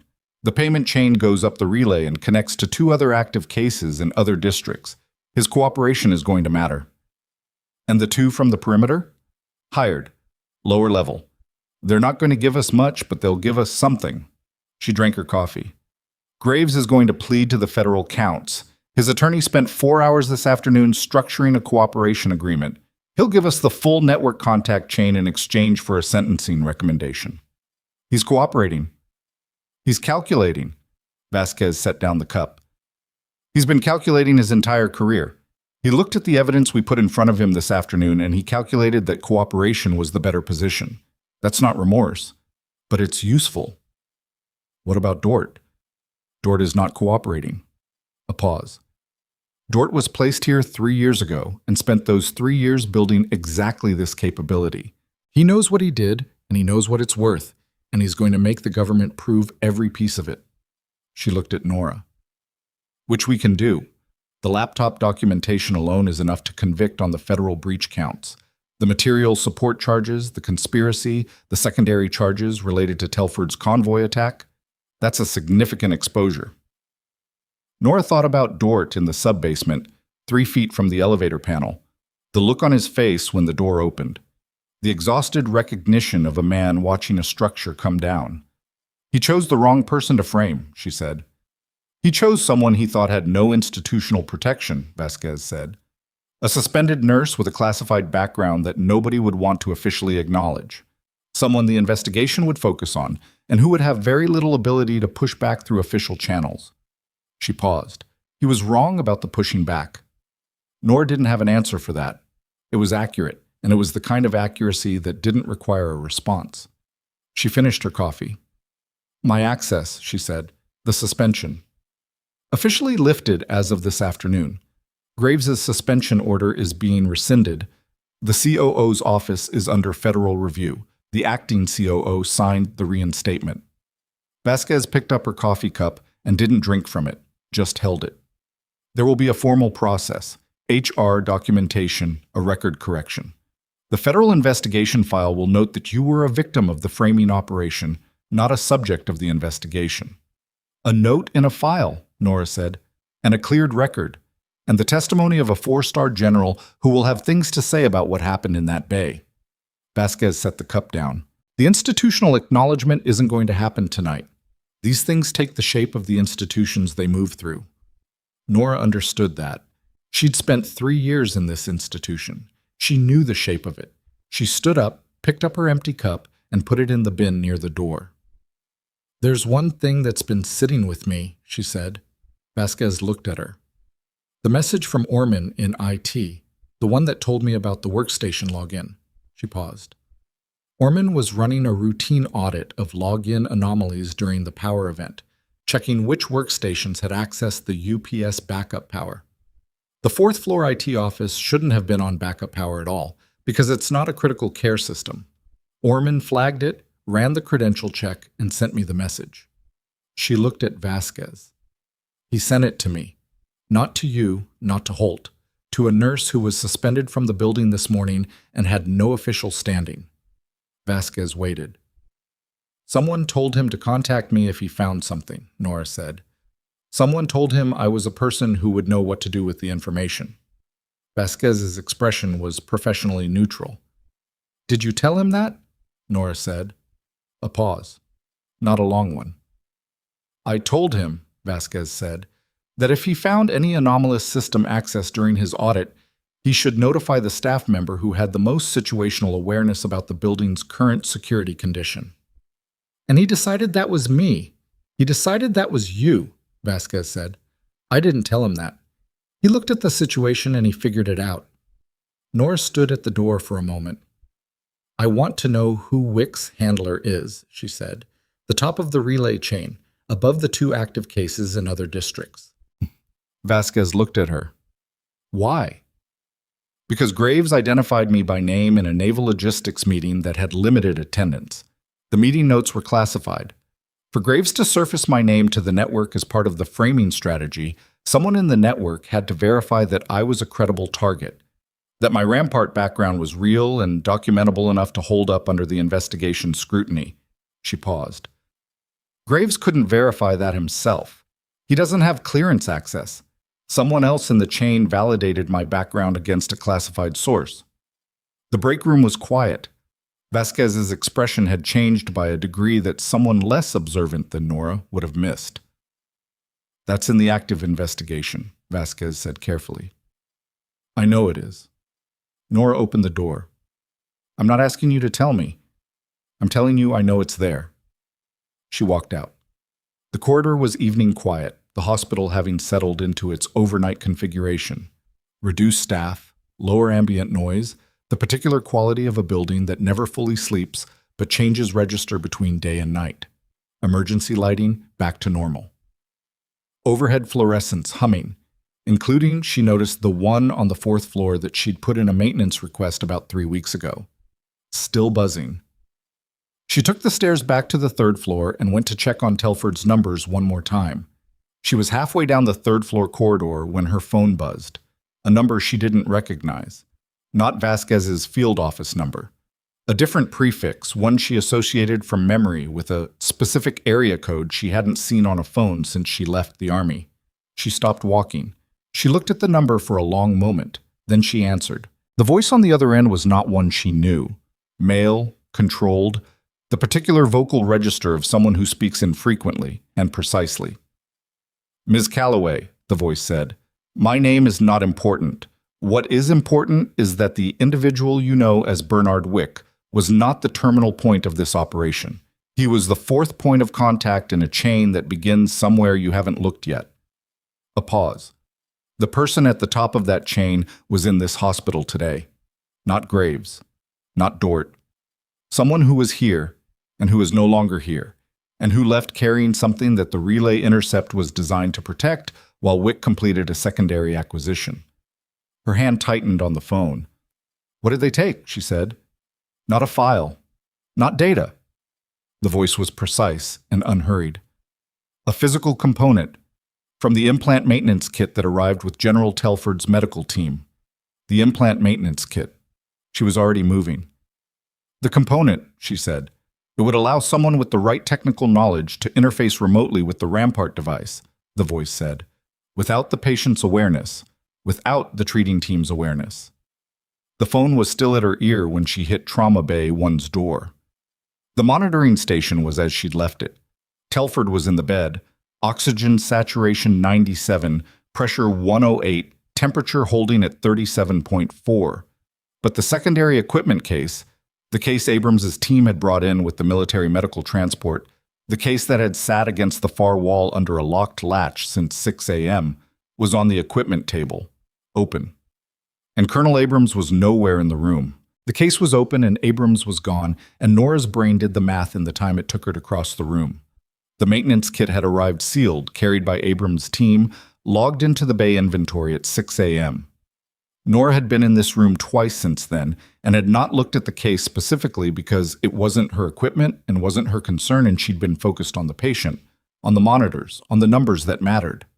The case had sat against the wall under a locked latch, and she had registered it in the peripheral way you register background furniture. She looked at the interior of the case now. Foam-lined, pre-cut compartments for specific components, the organizational signature of classified medical equipment that traveled with its own accountability structure. Most of the compartments were full. One wasn't. The empty compartment was roughly the size of a deck of cards, slightly deeper, and the foam around it had the compressed look of something that had lived in that space long enough to take its shape. She got Holt on his radio frequency through the room's intercom panel. She didn't have her own radio, but the bay was wired for military communication, and said 3 words: Abrams, Bay 1, now. Then she looked at Telford. He was awake. He'd been drifting in and out through the afternoon and evening, the body doing what bodies do after significant trauma, pulling resources toward repair, toward rest. But he was awake now, and he was looking at her face and reading it the way he'd read rooms for 40 years. "What?" he said. "The maintenance case. Do you know what's in it?" "Abrams manages the kit." "Someone took a component. The kit's been accessed." She kept her voice level because the alternative wasn't useful. "The component that's missing. Would it be the interface module? The one that allows external communication with the implant?" Telford's expression went through several things in a short time. "Yes," he said. "Can it be used remotely, from outside this room?" "Within a specific range. 50 meters, maybe 60 if the signal is amplified." His voice had the careful precision of someone managing the physical effort of talking while also processing what he was being told. "What it can do remotely is limited without the authentication sequence. But if someone had the sequence, Dort had your file, the full implant protocol documentation." The sentence landed in the room with its full weight. Holt came through the bay door at a controlled run, Torres 2 steps behind. Nora turned and said, "Abrams is missing and the interface module is gone from the kit," and watched Holt's face go through the same math hers had done 60 seconds ago, arriving at the same place. "How long has she been out of this room?" he said. "I don't know. Last time I saw her was—" Nora stopped, calculated. 2 hours ago. Maybe 2.5. I've been in the break room, the corridor, the stairwell. She wasn't in any of those. She has building access. She has full building access. She's been credentialed since this morning." Nora looked at the empty compartment in the case. "The anonymous call I just received? The voice said the relay intercept was designed as a distraction while someone completed a secondary acquisition. The physical component." She paused. "Abrams was in this bay when Wick was running the intercept on the 4th floor. She was here, she had access to the kit, and nobody was watching the kit because everyone was watching the monitors." Torres was already on her radio. Holt looked at Telford. The look between them was the kind that moves fast and contains a lot. A general and an operator who have worked in proximity long enough to have a shared language that doesn't require words. "How long before someone with the module and the authentication sequence can do something with it?" Holt said. "Depends on what they want to do," Telford said. "If they want to read data, diagnostic history, movement logs stored in the device, immediately. If they want to interfere with function—" He stopped, made a decision about how much to say in front of Nora, and then made a different decision. "The device has a shutdown protocol, emergency use only. A remote shutdown would stop the implant's regulatory functions. Everything the device is currently managing would lose its support simultaneously." Nora said, "He'd arrest, cardiac, respiratory, both." "Within 90 seconds of shutdown initiation," Telford said. "Yes." The room was very quiet. "Range is 50 to 60 meters, Nora said. She thought about the building. 4th floor was out, too far vertically, and the signal would have to penetrate multiple structural floors. But the 3rd floor was directly above.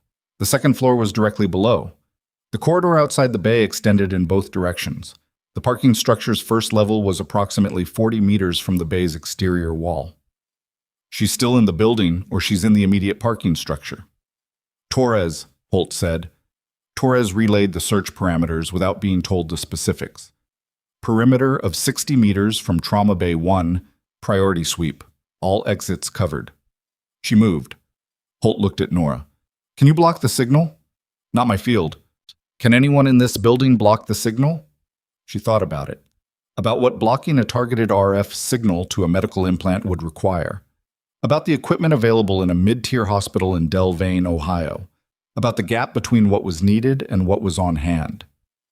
No, she said, but we can make the authentication sequence fail. Holt waited. The device responds to the authentication sequence based on the patient's current physiological state.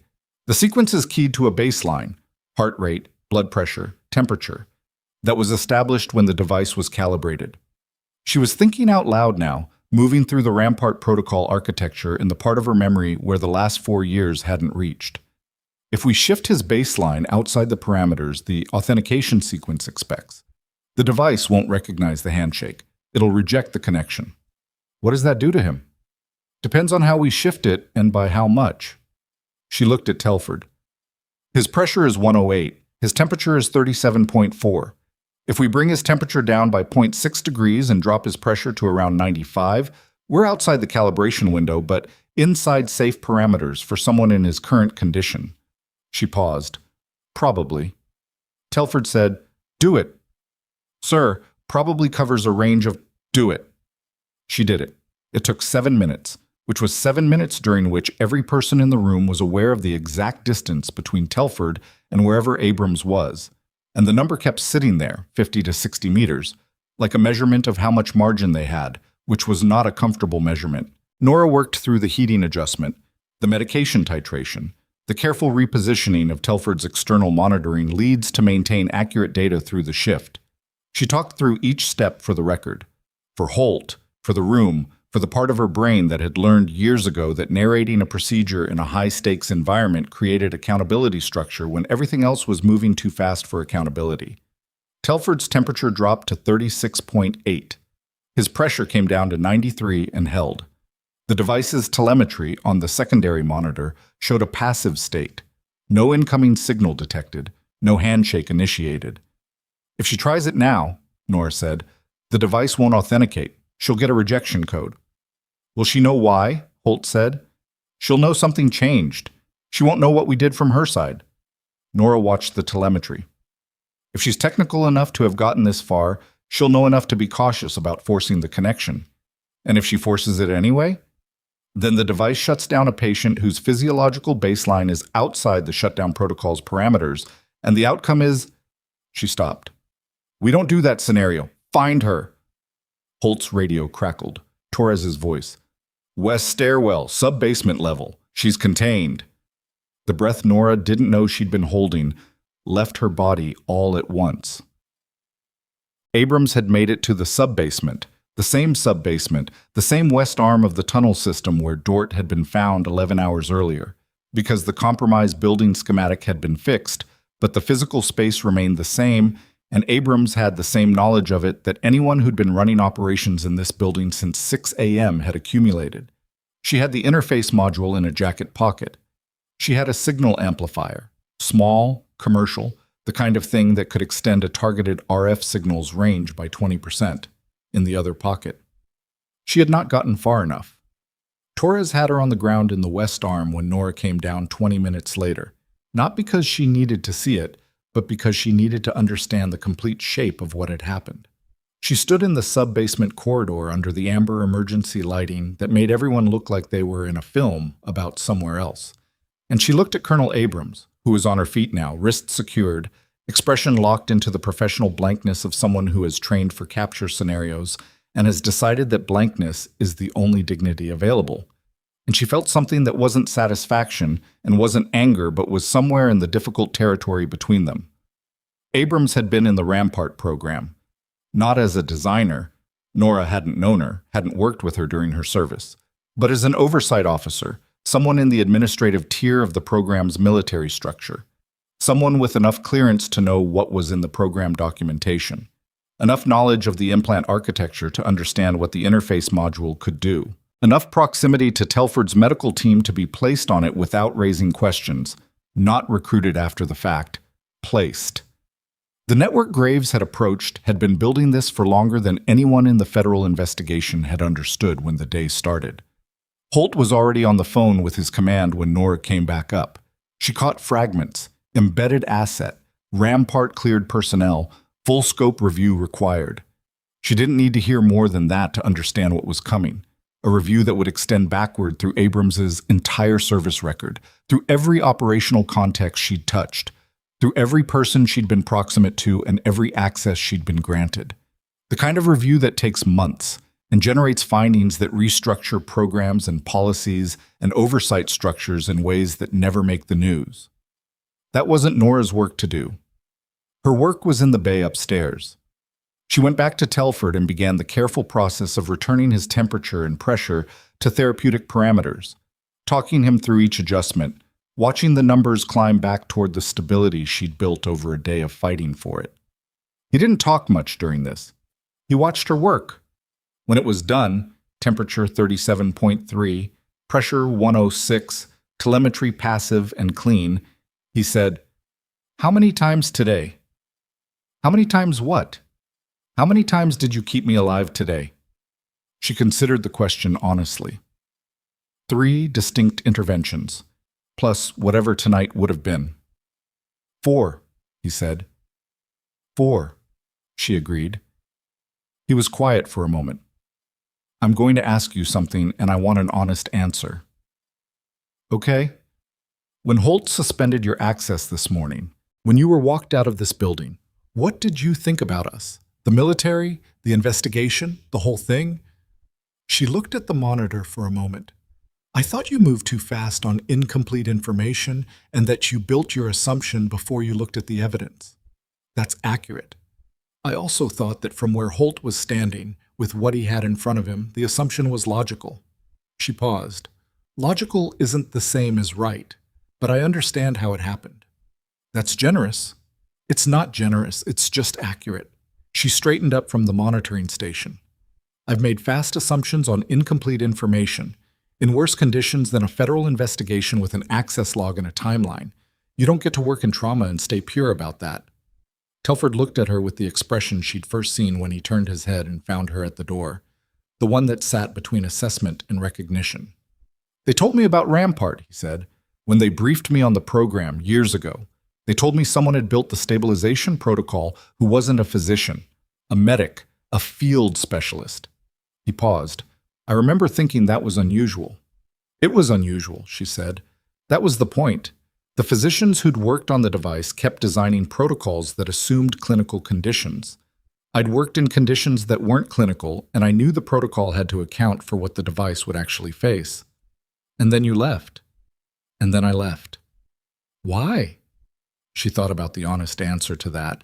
About the particular exhaustion of spending years in a world where the work mattered enormously, and the structures around the work were sometimes terrible, and arriving at the moment where you understand that you can do the work just as well from a different position, in a different building, for different people. "Because trauma nursing needed what I had too," she said. "And trauma nursing was harder to leave than the Army was." Telford didn't say anything for a moment. Then, "I'm going to make a recommendation to the Naval Medical Command and to the DoD Program Office that oversees Rampart." He looked at the ceiling. "The stabilization protocol needs a comprehensive update. The 3rd iteration of the device has been in service for 4 years, and the protocol hasn't been revised.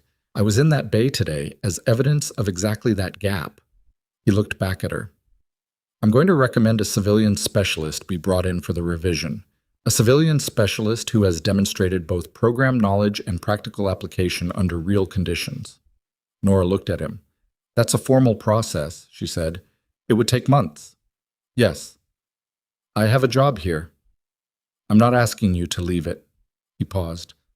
"I'm asking you to do both." She stood with that for a moment. "Let's get you through the next 12 hours first," she said. Wendell Graves entered a formal cooperation agreement with the U.S. Attorney's Office for the Northern District of Ohio at 11:14 a.m., 3 days later. The agreement required his full testimony regarding the network he'd approached, the operational structure he'd participated in, and the specific steps he'd taken to surface Nora's background as a framing target. In exchange, the government made a sentencing recommendation. The judge was not bound by it, and the judge, as it happened, was not the type to feel bound by much. Graves was sentenced to 19 years. He would serve the first 8 before any eligibility review. Philip Dort did not cooperate.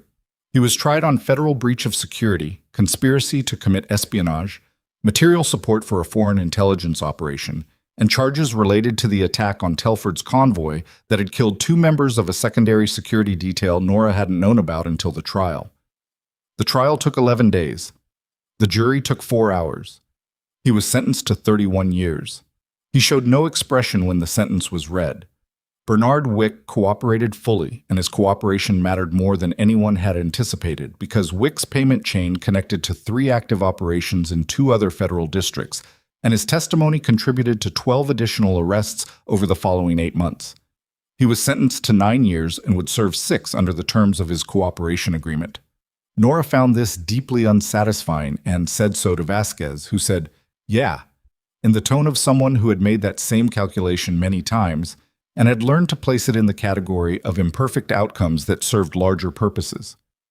Colonel Abrams was court-martialed. The process was slower and more internal and significantly less visible than the civilian proceedings, but the outcome was definitive: a dishonorable discharge, forfeiture of all pay and benefits, and a sentence of 22 years in a military correctional facility. The specifics of her role in the larger network took a year of DoD review to fully establish and resulted in structural changes to the RAMPART program's oversight and personnel vetting that were classified but real. Nora knew they were real because she was part of making them real. The formal reinstatement happened on a Thursday morning, 3 weeks after the night she'd walked into Trauma Bay 1 and found the case open.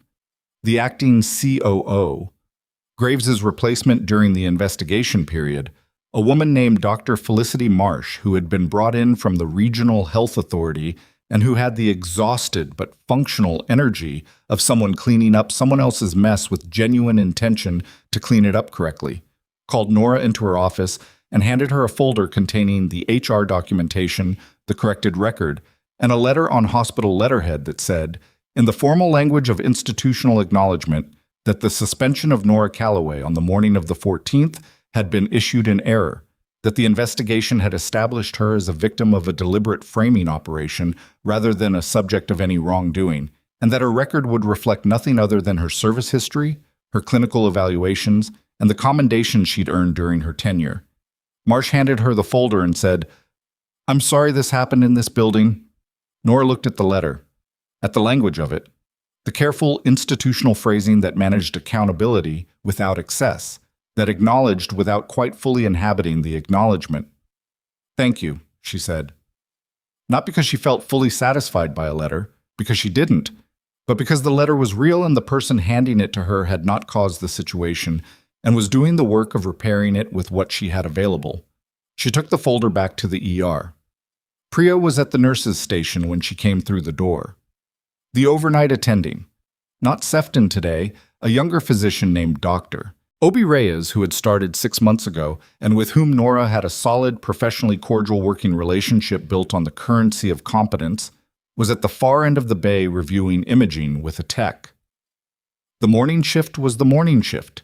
2 patients in bays, 1 incoming via ambulance, the ambient noise of a functional department in early momentum. Priya looked up, saw Nora's face, and said, "Welcome back." "I've been here," Nora said. "You've been around. That's different from back." That was accurate.